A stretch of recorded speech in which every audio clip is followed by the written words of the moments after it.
Hi everyone, Gina with Balanced Body Solutions here, and I want to talk with you guys today about pelvic floor exercises, specifically for those that might have some pelvic floor dysfunction and some of the symptoms that can go along with that. So for women especially, we do have a tendency to have a little bit more pelvic floor dysfunction, partially just because of the way that we are different internally from guys, and then of course having babies can really complicate things with that as well. So that's mostly what I'm talking to today in this. That being said, the men do have difficulty with it, usually after something like prostate removal, but luckily they don't have to deal with it quite as much. So what is pelvic floor dysfunction? Basically, it just means that the pelvic floor is not working properly. More often than not, that's because of general weakness. Pelvic floor is muscle and fascia, just like really the rest of our bodies. So you can have some tightness in some of the muscles and fascia in there that can cause some problems, but usually it's just general weakness that we tend to have because we do a lot of things all the time. We can work out, we can work on our our guns and really work on things that we see externally, but those internal muscles we do have a tendency to forget a little bit about. So that's what I want to go over today.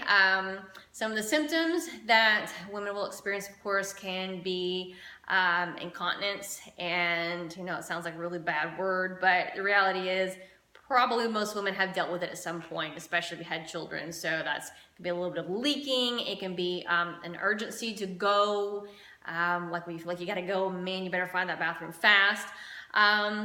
Or sometimes just frequencies, feel like you have to go more often than you really should be having to go. So all of those things can be incontinence, especially after babies. You cough or sneeze or jump, and there you go, you have a little bit of leaking. One of the new terms I kind of keep hearing, I think Poise is talking about it, called LBL, which is light bladder leakage. Whatever you want to call it, it's still fairly common.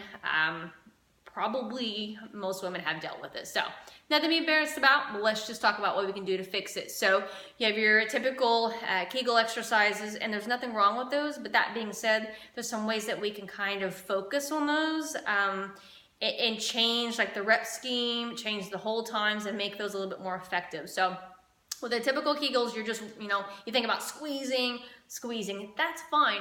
But guess what? What we really want to think about is not just doing an exercise like a bicep curl, or just like, I'm just going to do this and not think about it. We want to think about concentrating, getting a full, good movement out of it. That's what we want to do with the pelvic floor too. So it's not just squeeze, release, it's squeeze, draw in. You really should feel everything lift when you're doing this. So when you start out, it's best to actually do this lying down because you're going to feel it lift more, because as I'm standing right now, gravity, my organs and everything are pushing down on that pelvic floor right now. So it's going to be harder for me to feel that lift. So lying down is the best place to start with that. I recommend doing about a 5 to 10 second hold when you're starting out. You can slowly progress that to 20 and 30 seconds, because the reality is that does need to be engaged for longer than 5 seconds. So that's a good place to start, but let's work on increasing those hold times so that you can really draw in and make sure you're feeling it the whole time. You actually might feel the pelvic floor engaged, and you might feel like kind of a quiver, like you can't quite keep it the whole time. That's your goal, is to work on feeling that really draw in and actually maintaining it for like that 30 seconds. Maybe you can get it to a minute. That would be great if you can do that. Excuse me. In addition to that, we're going to work on adding one other thing to it, which is getting those inner thigh muscles involved. That can really help to just bring everything together and work together the way it's supposed to. So to do that, you're going to lie down, you're going to get a pillow, you're going to put it between your knees, and you're going to do your pelvic floor squeeze. So I'm going to feel it draw in, squeeze, hold, and then I'm going to squeeze the pillow at the same time. So again, you're going to start out doing this maybe 5, 10 seconds, then work on increasing that.